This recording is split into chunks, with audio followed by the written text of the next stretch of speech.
I didn't want to be in a place that everyone's at odds with each other. So I hire nice people I like. Maybe they're not nice, but I like them. The Todd Shapiro Show, Sirius XM 168. Hey, Brad Lamb's here, looking fine as always. How you doing, Mr. Brad J. Lamb? I'm fine, thank you. Good afternoon. You're intimidating. Do people tell you that? Never. You ever hear that? Do you ever hear that? Never. What do you think it is? Your success, your stature, your confidence. Your what do you think that is? Well, I'm rather tall. Yeah, and I have a shaved head. Oh, we have an ID for you, don't you? You have a listen. That adds to it. Hello up there. It's Brad J. Lamb. You too can become a condo millionaire. The Todd Shapiro Show. Canada Laughs. Sirius XM 168. See, the pun of the hello up there was your height and condos. I got it. Yeah. you didn't even explain that at all, did you? Hey, how about those Raptors? Amazing. You know, I was. Someone asked me about halfway through the first game if the Raptors had a chance, and I said, no way. And they've really turned it around. I'm surprised. Yeah, it's neat. What do you think that is? What do you think turned them around? What's your thoughts on that? I don't know. Maybe the first two games, maybe Cleveland just looked better than they were, or I don't know. Maybe they're just digging deep. It's hard to say. It's a long series, 7 games, so it's hard to say exactly what it is. But I think that they're punching a little above their weight right now. Uh-huh. But it's great for the city. It's great for the Raptors. It'd be amazing. Apparently, Popovich whispered to. Do you hear about this rumor? Apparently, the last game against San Antonio, when the Raptors were there, he whispered in Dwayne Casey, and some people heard it, that the Raptors would be in the finals. Wow. So that's what happened. What an ultimate compliment. That's great. I mean, for a guy who's brought so many teams to the finals, that's really cool. So they might be as. I mean, it's when you've grown up with the Raptors, it's just a little hard to believe they're there yet. But if they're, it's hard to tell over 82 games. You know, there's a lot of crap teams. Yeah, not many great teams. So they might be better than I think. Cool, yeah. I mean, that's fair. Exactly. It's hard to appreciate sometimes teams as opposed to stars of teams. You can always tell who the star is of a team, right. Who one of the top players in the game would be, like a LeBron James. But sometimes, again, from a layman perspective, even though I played ball in high school, this team when they gel, I guess they can be unbeatable. They have 2 great guards. They have great second guys. So they're going to be there. It seems like anyway. We'll see. I mean, the game. I was there on what would have been I guess Saturday, and then I don't know. I saw you there. Yes, exactly. We saw you there. Were you there Monday? No. But the atmosphere. I mean, do you go to a ton of sporting events? What do you think of that? I don't like the Leafs, so I don't go to Leafs games. I do go to a lot of events outside of Toronto. But are you a Habs fan? I was. I'm not anymore. I'm actually a Pittsburgh fan. Good for you too. What's going on there? Yeah, but the ACC specifically with basketball there's no place like it in North America. It's electric. Like, the fans are amazing. The fact that all those people come to that Jurassic Park thing for hours. Nowhere else do they do that. It's an amazing thing to see. And that's what Toronto really is all about is sort of the diversity, the unification, and people getting together and building up this incredible city, which is exactly what Brad J. Lamb Realty has done. Now, last week we kind of got into the history of you, Brad, and explaining from where you started from and what you've taken it to, over 8 billion sold. I was thinking about it. I go, I still kind of don't understand what you do as a developer and the broker on record and stuff. What does sort of that mean? What's that aspect of Brad J. Lamb? Well, so Brad J. Lamb Realty Inc. So I started as a real estate agent and then became a broker about 5 or 6 years later. Broker basically sells real estate, but also manages real estate agents and sort of forms a company where the agents work for you, right? Do you need a certain amount of years as a realtor before you can go and become a brokerage? Actually, you don't. You just have to take a bunch of courses. You could do it all in a few years if you wanted to, but most people don't, because being a broker is not that lucrative. It's a different kind of person that becomes a broker. Top real estate agents can make millions and millions of dollars a year in Toronto and in Canada. Wow. And brokers who own businesses, it's harder to do that because Remax model, which most companies have kind of incorporated, takes a sliver of income from each agent and takes a desk fee and these sort of death by 1,000 cut fees. But it's hard as a broker unless you have hundreds and hundreds and hundreds of agents to make a really great living. So what I did was I decided to be more of a team where I would hire, say, 20 guys to work, or women too, to work around me. And they're on they're in lower splits working in my office and in the bigger offices. So I'm able to make money because I make more from each agent, but the agents do well because they get more business from me. Sure, I would imagine that within these big Remaxes and that kind of stuff, that there would be a lot of competition within agents and kind of some. I know I'm getting ahead of myself, but I mean there would be a lot of like whoever picks up the phone call and gets that, that gets the next one. But when you said you're working with 18 to 20, with the amount of inventory you have to sell and what you develop, and then with also the resales and that kind of stuff, that is it a friendlier? I would imagine it being a friendlier environment. It is. Yeah, I didn't want to work I didn't want to be in a place that everyone's at odds with each other. So I hire nice people I like. Maybe they're not nice, but I like them. and so we build a team of a lot of the people that work for me are my best friends now. And so that's great. Yeah, it's a great place. I think it's a great place to work, and we do very well. We do about 1,200 sales a year, so each agent does very well. So anyway, I did that, and then I got into the development side of sales, and then I started my development company. So, and I have a bunch of other things I do too. I have a mortgage company. I have a marketing company. I have a construction company. How do you manage all that? How do you delegate well? Do you trust your team? You trust your people? Well, I do a lot. I mean, I'm very controlling. That's for sure. But I mean, in order to be that controlling, I mean, are your days 20-hour days focused on making sure every business is growing and growing properly? I don't know. I don't ever not work. So I work every day of the week and I work all the time. But work for me is not like sitting at a desk.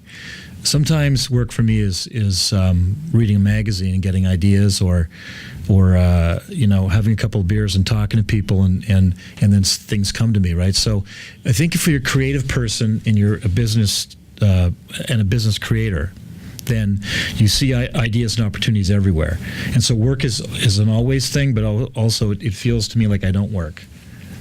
I don't know if that makes sense. No, I'm almost envious of it. I think that's the place where a lot of people would love to be, where A, you're successful making money, but B, your work is your passion. So because of that, it's easy. It's easy because you're loving. It seems like you love what you do.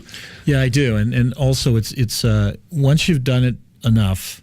Like every development is similar to every development. So, I sort of, the process is I find a piece of land that I think works. I negotiate and buy it. Then I bring an architect in and we design what we want to build there. Then we go to the city and we fight with them and they say, of course not. We go to the OMB and we try to win, and sometimes we do, sometimes we don't. We market it, we sell it, we build it, and then we close it. And so it's the same kind of process all the way through. I didn't mention financing, which is always fun.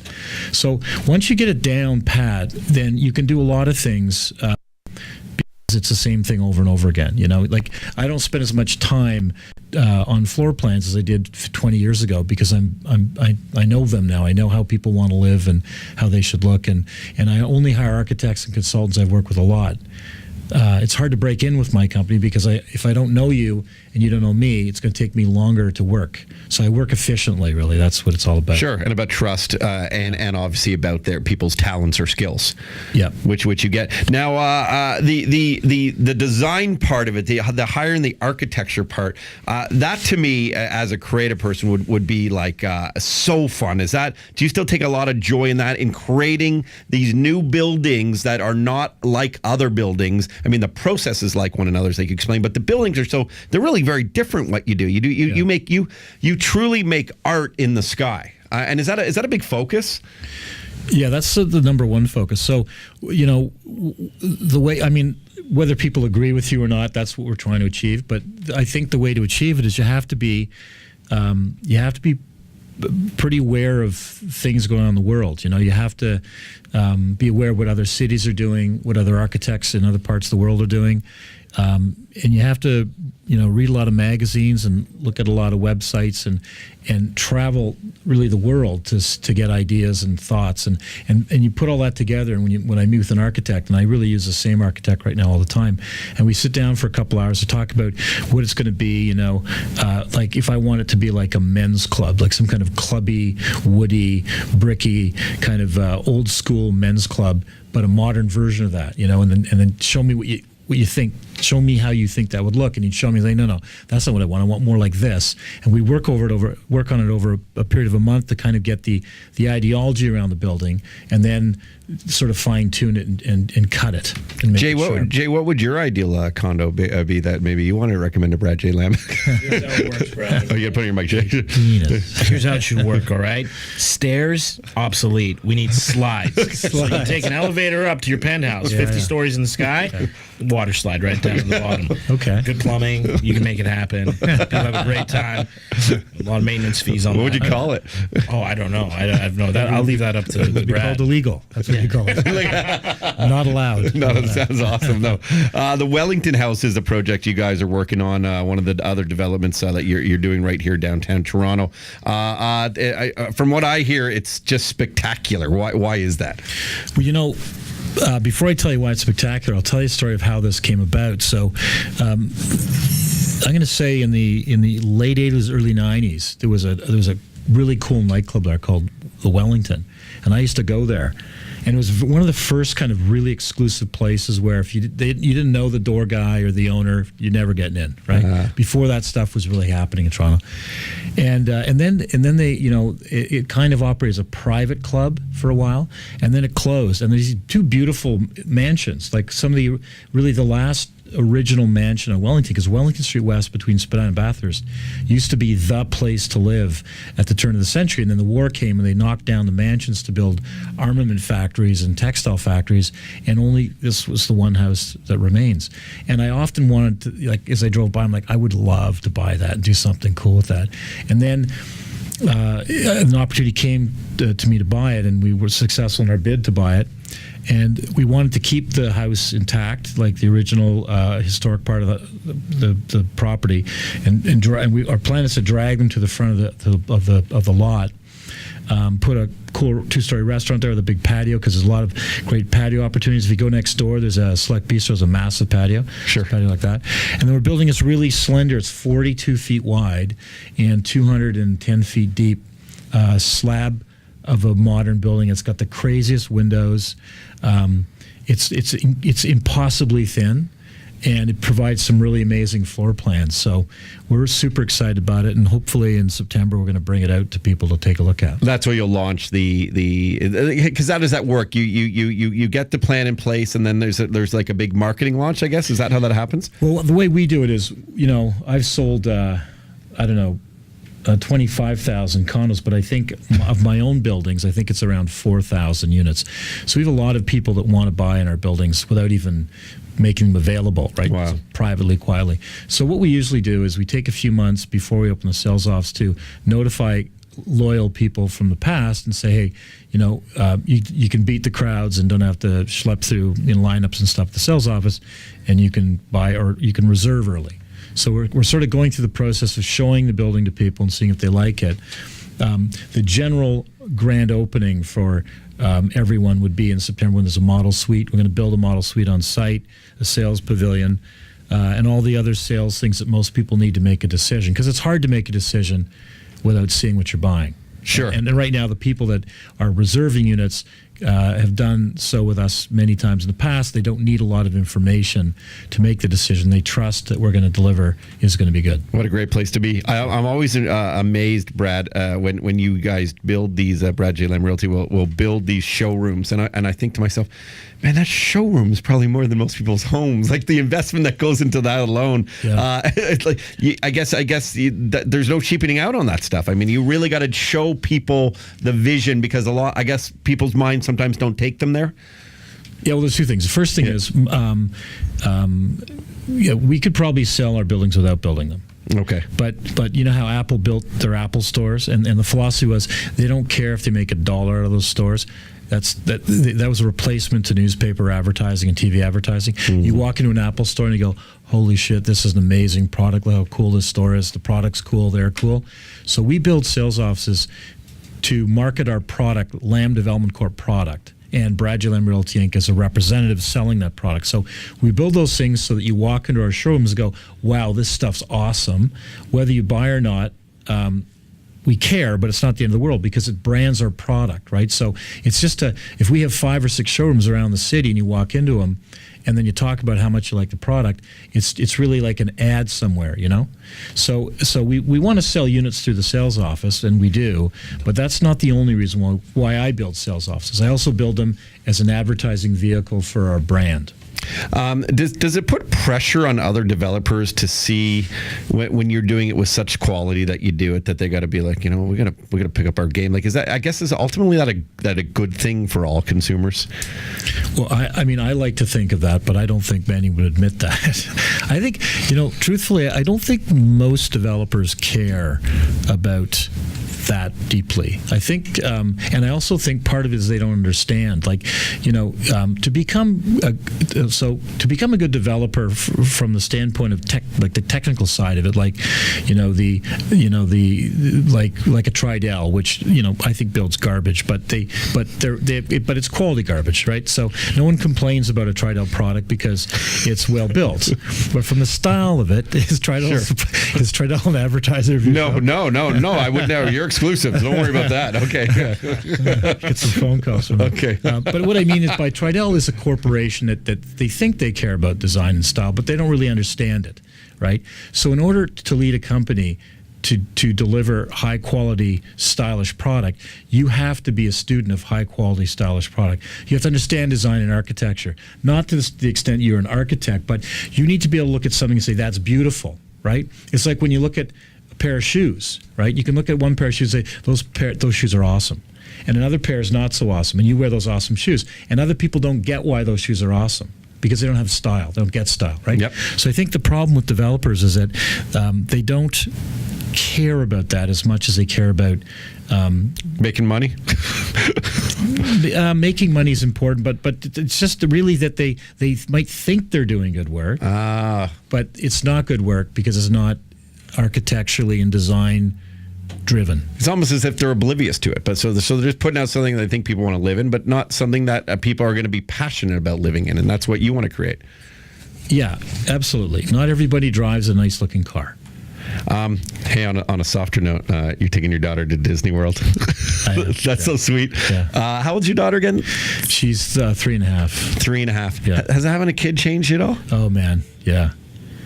How so? Absolutely. Well, first of all, I wouldn't go so far as say I hated kids before, but I didn't understand the appeal of kids because I was never around them. I was a bad uncle. I was never really the best uncle. Now I look back and I was really kind of a shitty uncle. I could have done a better job. My brother's kids, but now I have a kid. I get it. Like, they're amazing, you know. And now I find myself in elevators where there's kids and they're misbehaving, and I'm like, wow, like that kid's kind of neat. You know, I understand what's going on with that kid, and I never got it before. It's an amazing experience. I'm not sure I want more kids. I've one, and I find that one's a lot for me. yeah, it's fair. But she's terrific, and I'm super excited about going to Disney World. That's great to spend that quality time with your daughter. Do you compartmentalize? So when you get away, will you be like, all right, this is daddy-daughter time, and you know what? When despite all the developments going on in Calgary, Ottawa, blah blah blah, I'm just going to relax and focus on this. Can you do that? Yeah, I do. In fact, we have a two-party management system for our daughter, meaning I'm not with my wife anymore. Okay. Divorced her. Yeah. Separate. And what I find is that when I'm with my daughter, that's it. Like, I just basically I spend. So when she's with me, I only want to spend time with her and nobody else. It's nice to get to know you as a person, because I admire you as a businessman, obviously, from what you've done and how you built up Toronto and continue to do so throughout Canada. What would you say to people who are chasing whatever dream it is of theirs in the business world? They're going out and they're working their balls off or their lady bits off to go and do what they can do to be successful, to be wealthy, and to obviously grow something beyond what most people would ever think they could do. But then those moments where they might have family, or they might have, maybe they do have children. What's that work-life balance? I mean, what advice would you give to people to try and still get there without it affecting relationships and the other sort of stuff? Well, I mean, what I learned early on is that so first of all, you need to do what other people are not doing, right? So what everybody does, what most people do with their life, why most people don't have any money, is they work to live, right? They don't really care about their job, because they want to have free time with their family and everything else. So I think the first thing is you have to do something you like so you can really excel at it and make money, a fair amount of money. At least what I mean by a fair amount is a fair income. Sure. And then what you need to do is take 10 or 15% of what you make and put it away. And you need to discipline yourself that you live on less than you make. And then you have to take that money, because no one else is doing this, and you have to invest it wisely. And investing it wisely is not putting it in a 1% savings account and wondering why you're not making any money or getting ahead. And it's not necessarily throwing it into a mutual fund and having someone else potentially mismanage your money. It's taking responsibility for your money. And you need to spend time. Everyone needs to spend time managing their money properly and thinking about what they want to accomplish with it. And most people don't do that. And it does take time out of your personal life and your family life, but it's as important as anything else you're going to do, because at the end of the day, you can't live in this world without money.